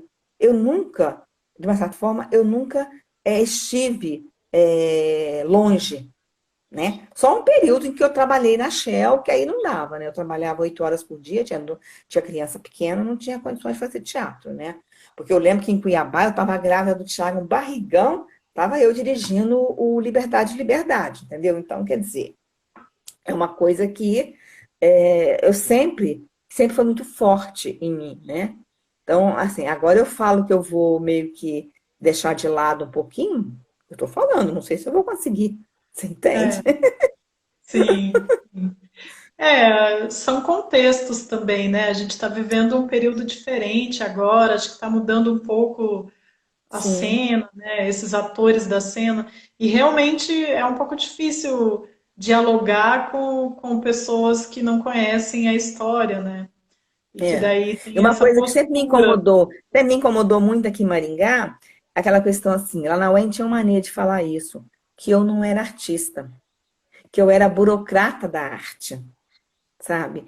Aí eu penso comigo assim, até um certo ponto, a burocrata da arte foi importante para determinados avanços locais, entendeu? Então, se for ver bem, não é de todo ruim ser a burocrata da arte, né? Mas isso me Queria ver, incomodava muito.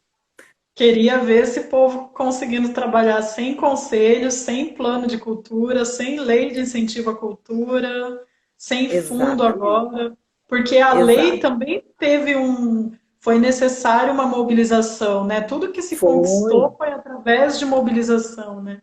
Claro, assim, eu não posso dizer que isso é mérito meu sozinho, é sempre mérito de grupos de pessoas. Não vou ficar falando o nome de todo mundo, você acaba esquecendo, entendeu? Assim, eu nunca fiz nada sozinha, mas Sim, muitas situações eu tive que puxar em algumas situações, entendeu? Até por causa do meu próprio perfil, né? Aquele perfil de que não desiste fácil das coisas, que hoje está cansada, respira fundo, amanhã vai de novo, né? Leva, é chamada de doida no meio da rua, mas vai levando em frente. É destratada no chefia de gabinete da prefeitura, mas vai levando em frente, entendeu? Então, assim, nunca fui sozinha, sempre teve um grupo junto, né? Então, assim, sim. mas Não, também tem até um não pouco do diria meu assim, perfil. não diria mesmo sozinho, porque o sozinho ele também não tem tanto peso, né? Para você Sim, dialogar politicamente, o coletivo é importante, é fortalece. fundamental. É, Mas eu vejo que houve muitas, como dizer, pessoas passageiras, né? Pessoas que sim, passam. é, Então, eu vejo você como uma das pessoas mais frequentes, presentes, porque você continuou e do teu lado pessoas mudaram, mudaram, mudaram o tempo todo, né? sim, Como com você diz, certeza. eu passei, o Sandro passou, outras pessoas passaram, né? Sei lá, Graziane, Miguel, mais recentemente, né? É, é, Antigamente eu lembro muito da Flor, né? sim, Do, do Paolo, pessoas que não é, estão mais por aí na cena com a gente, até acho que já foram embora da cidade e tal, Mas a Laura ficou. Estava sempre lá. Engraçado que a Laura já ameaçou ir embora, não foi, ficou, entendeu? É bem isso, né? Verdade, Mas é verdade. engraçado que quando eu vim embora para Maringá, eu sempre tive uma impressão, que eu não sei se isso vai ser real, mas a minha impressão sempre foi de que eu vim aqui para ficar, que eu não iria embora, entendeu? De vez em Uhum, quando surgem os planos de ir embora. A gente sim, ameaça, ainda não foi. Vamos ver se um dia vai, né? sim, pois é. Mas conta um pouco como foi. A gente vai conversando e vão surgindo perguntas, né? Estou até anotando aqui algumas coisas, mas me fala um pouquinho mais da construção da Macuco. Tá. A Macuco, na realidade, ela nasce da ideia de quando a gente já estava naquela discussão do GT de cultura, e aí depois o GT, ele começa a não ser tão necessário mais, porque o próprio conselho, outros caminhos já estavam conseguindo avançar, né, junto com o próprio poder executivo. Então nós começamos a enxergar que a gente precisava profissionalizar mais a categoria artística. Tá? Então, a Macuco nasce com esse desejo de dar uma vazão ao profissionalismo mesmo. Tá? Então, a gente começa a perceber que todos os editais já começam a necessitar de CNPJ, nem todo mundo tinha facilidade de conseguir isso. Então, primeiro se tentou fazer aquela AMAC, Associação Maringaense, né, de Artistas e Produtores. Mas a AMAC não foi à frente, então o próprio Miguel entrou, então, com um discurso. Seria interessante que a gente desse um passo maior, que fosse, então, para uma cooperativa. Aí ele próprio levantou algumas informações via lá o caminho da Assim, né? E então nós começamos a trabalhar nesse sentido. Aí eu lembro que a primeira assembleia, onde nós determinamos a diretoria provisória, que depois ela foi conduzida ao mandato de 2 anos, que foi na época foi com o Altamir, e nós tínhamos que ter pelo menos 20 cooperados, nós tivemos esses 20 cooperados, né? E depois que aí em 2018, o Altamir, que ele foi de 2016 a 2018 eleito, tinha ficado um período como provisório, depois ficou como presidente do Conselho Administrativo. Aí, em 2018, eu entrei como presidente do Conselho Administrativo, com o único homem na equipe era o Rafael, o resto era mulher. Eu tenho essa tendência, sabe que engraçado? Se você for ver bem os espetáculos que eu montei, a maior parte deles é com mais mulher do que homem. Eu Uhum. tenho, acho que esse lado mais feminino acaba sendo forte também. Aí tinha muitas mulheres comigo na equipe, né? Nós fizemos um avanço interessante, porque foi com a nossa gestão que a Macu conseguiu aqueles 2 anos para poder, então, participar dos editais. Na época do Altamir, não tinha condição. Então, a gestão do Altamir foi mais uma gestão mais de regulamentação mesmo da Macu. Ele trabalhou mais nessa fase da regulamentação. Então, a de ação mesmo, acho que a gestão em que eu estive como presidente, ela teve mais condições de fazer as ações. Então, nós fizemos alguns eventos, fizemos festa junina no colégio, ali na Vila Operária, que a nossa intenção era de fazer nossos eventos em diversos bairros, porque isso faria com que a Macuco se tornasse mais conhecida e a gente pudesse buscar aquilo que eu sempre defendi no Plano Municipal de Cultura, que é um mapeamento dos artistas, um censo de artistas na cidade como um todo, né? Dos mestres de cultura, das bordadeiras, das rendeiras, do pessoal que, de uma forma ou de outra, tá ali dentro do patrimônio material, do patrimônio imaterial, tá? Então, assim, isso sempre foi uma coisa que eu sempre desejei ali. Se a gente tivesse feito isso, agora com a lei de emergência cultural, nós não teríamos problema de saber Uhum. efetivamente a quem merece receber. Então, a Macuco, ela vem com essa intenção. Aí nós fizemos alguns eventos, porque nós fomos boicotados em alguns eventos, né, por questões alheias à vontade da diretoria, Isso incomodou bastante. Tivemos aquele projeto do coletivo aprovado, né? Tanto que o espaço que eles têm é alugado em nome da Macuco, né? Tivemos um baita projeto, né? Esse da Mostra Multicultural foi um projeto pela Macuco, muito legal, o projeto dos meninos, muito bom mesmo. Nós temos participação em todas as feiras de artesanato da prefeitura, organizada pela prefeitura e pelos outros setores, como Expo Engá, aquela coisa toda, nós temos, né?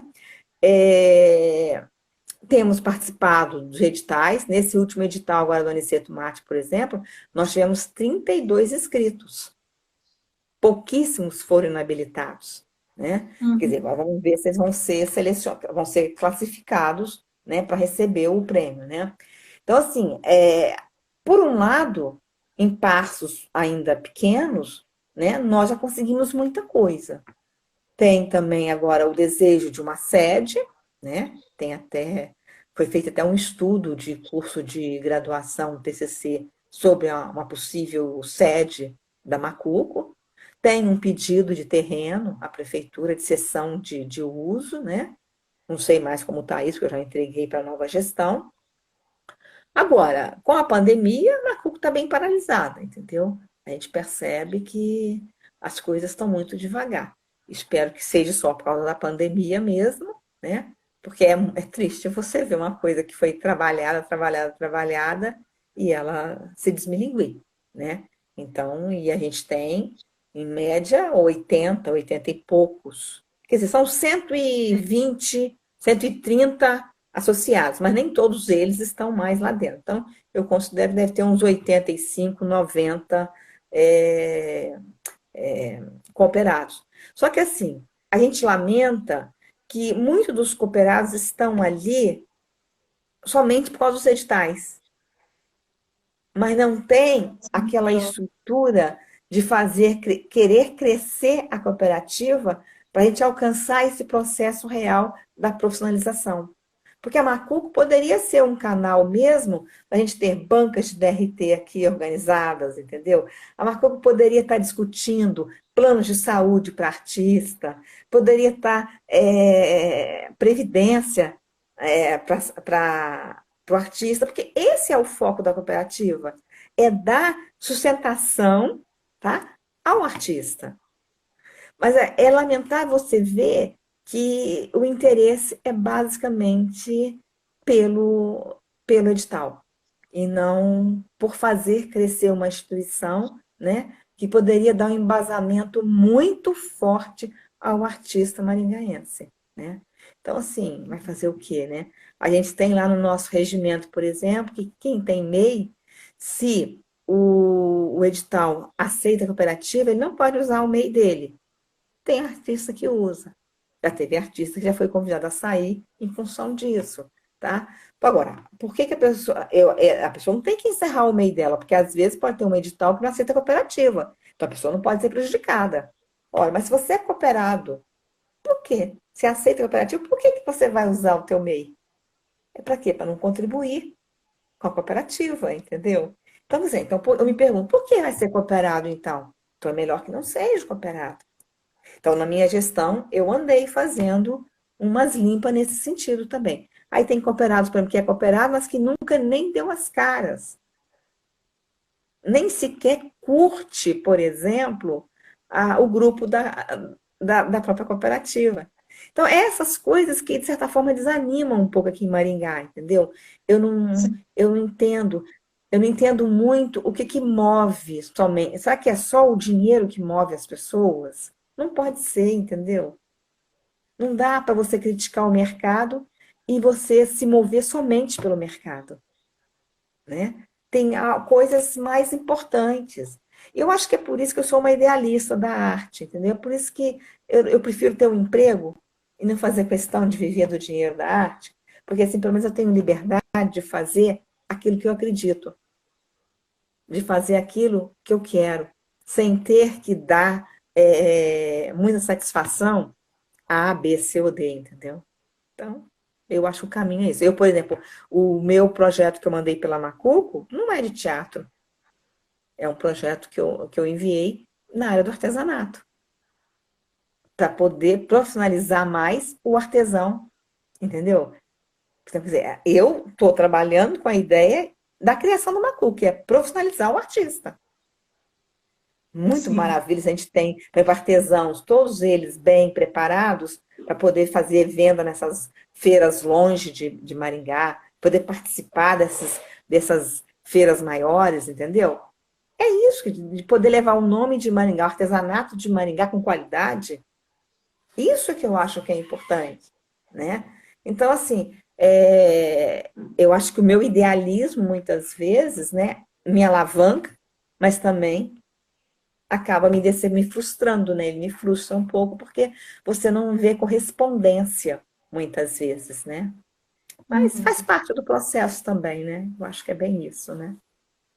O Index Sonora está comentando aí. Dinheiro e a vontade de ser protagonista em tudo é o que tem movido a classe ultimamente em vários casos. Coletividade está em baixa. Isso é uma Não, coisa mas que isso a não é gente tem só. Mas isso é discutido. uma coisa de agora, não. Não é uma coisa de agora. Isso eu posso falar. É uma coisa que eu percebo desde 96, quando eu cheguei aqui. Você entende? Quantas pessoas, quantos grupos que utilizaram muitas vezes máquina, né? Para poder, eu vou caminhar com você, que eu vou pegar o carregador, que meu telefone tá com a bateria já ruim. Tá. Então, assim, quantas pessoas que, na realidade, elas vão olhando só o lado delas, elas não querem ver o lado do outro, da categoria como um todo, entendeu? Só um Uhum. pouquinho. Tira aqui pra mim. Então, assim, nesse sentido, isso me preocupa muito, porque você não acaba não construindo um processo de solidez. Então, o processo acaba não tendo solidez. Não tendo solidez, você não tem continuidade, né? E E quando sem, você tem continuidade, aí a coisa fica feia, né? Então, sem muita essas perspectiva coisas de que conseguir mudar esse cenário, né? Não, eu não sei, porque ó, quantas gerações já passaram aqui, quantas pessoas já vieram aqui e a coisa, você esbarra sempre no mesmo problema, né? Uhum. Então, nesse Uhum. sentido, é que eu acho que será que daqui a alguns anos, pode ser quando Maringá for mais velha, né? Você tenha uma. Porque assim, tem que ver que a cidade também é jovem, né? 70 e Uhum. poucos anos, tá com 70 o quê? 76? É, É muito 76, jovem. eu É, acho. é muito jovem também, né? Então a gente tem ainda muita coisa que evoluir, né? Mas eu Sim. espero, de certa forma, ter deixado a minha contribuição, né? E Porque. você está se. Bom, você falou que não sabe até quando, né? Mas por enquanto tá meio de boa do movimento cultural. Então, você pode ver assim que eu não estou participando de tudo quanto é grupo mais, saí de alguns grupos, entendeu? Aquele grupo de cultura Maringá mesmo. Eu não saí porque eu me divirto nele, eu morro de rir, né? Com aquelas, com umas falas que tem lá, então eu morro de rir. Eu deleto aquilo que Sim. não me interessa, vou deletando. Hoje eu já deletei um montão de coisa.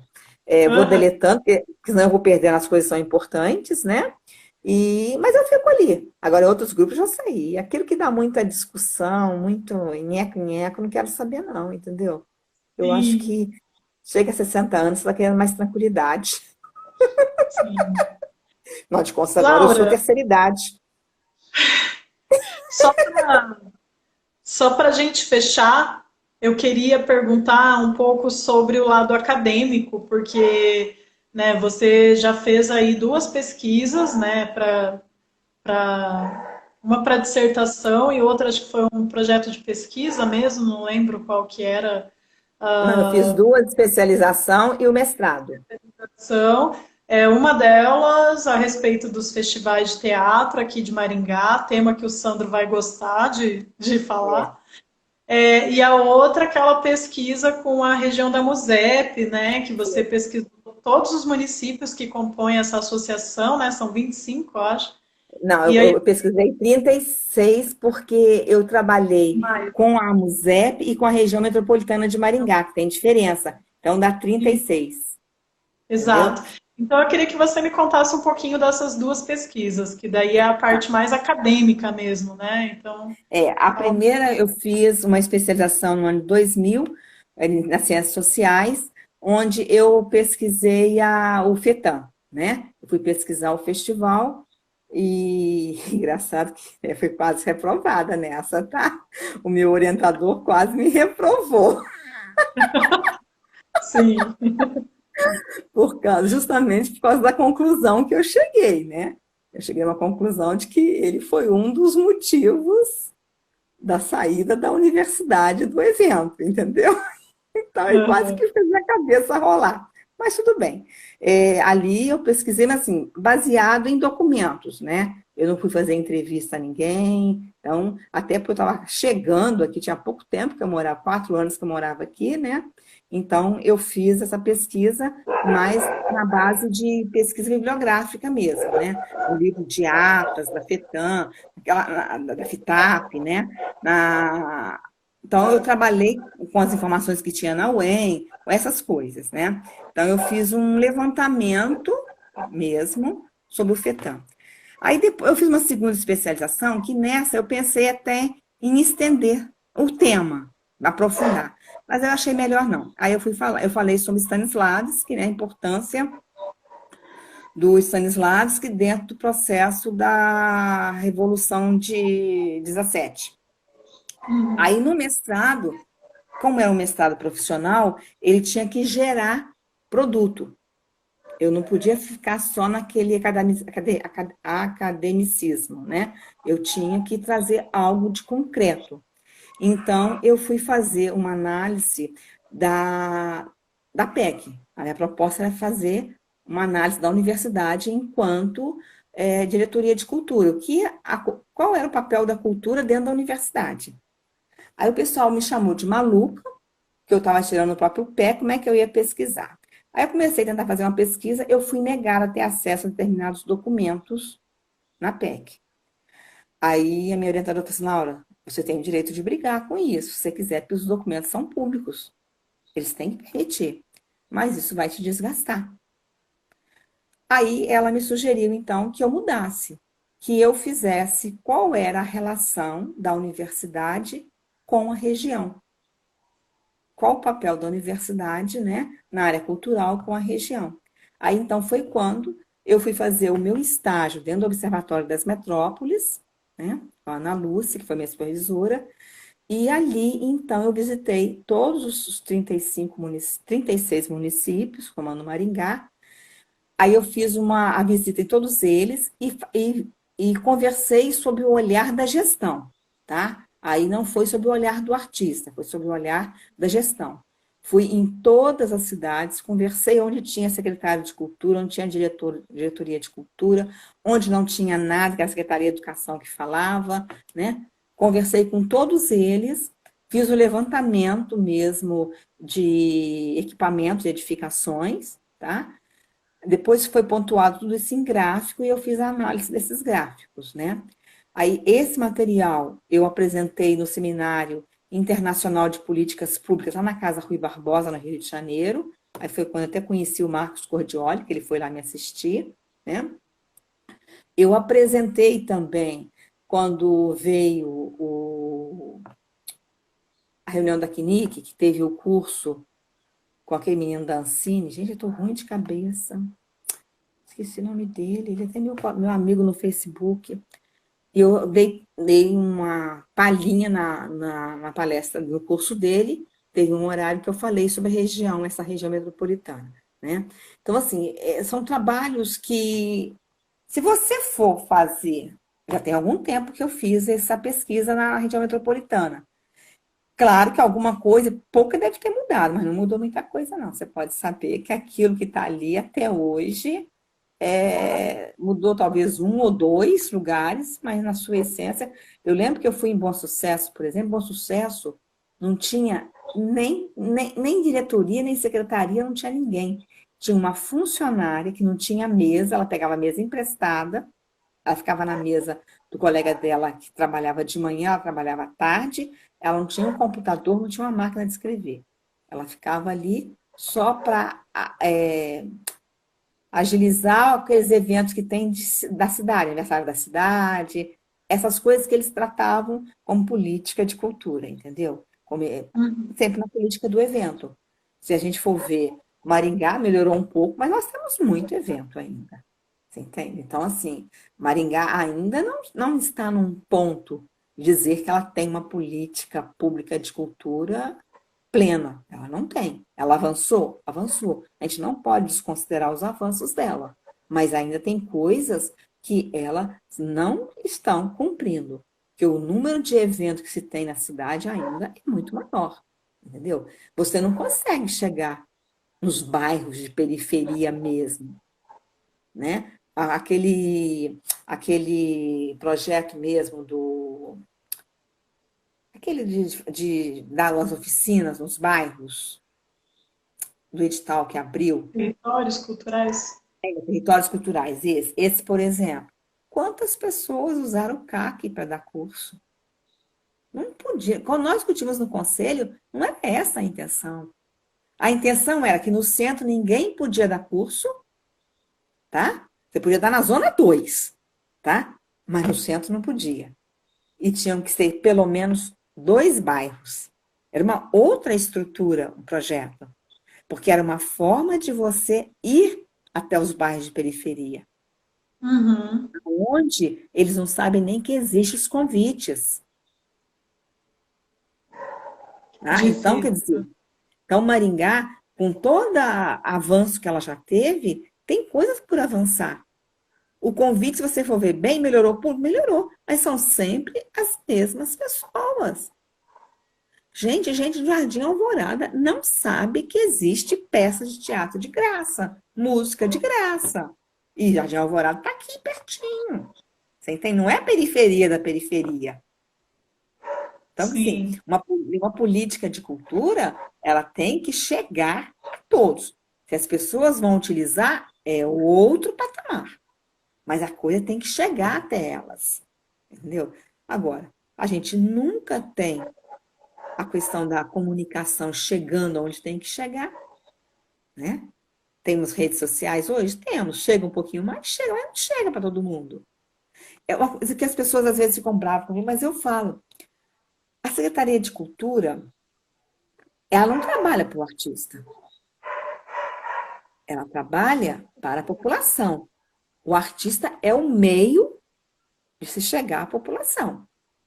Então, assim, por isso que eu digo, uma macuco bem montada, ela iria fazer aquilo que é importante, a profissionalização do artista. Para que o artista, sendo profissional, ele não seja subjugado. Mas a Secretaria de Cultura tem que trabalhar para a população, né? E aí sim, o artista vai ser contratado pela secretaria para chegar na população. E não é uma população só, é toda a população, né? sim. Por isso Desafiador. que eu defendo aquele mapeamento todinho, feito com uma empresa especializada, um mapeamento que você vai mapear a cidade inteira para saber onde estão as pessoas que fazem cultura por aqui.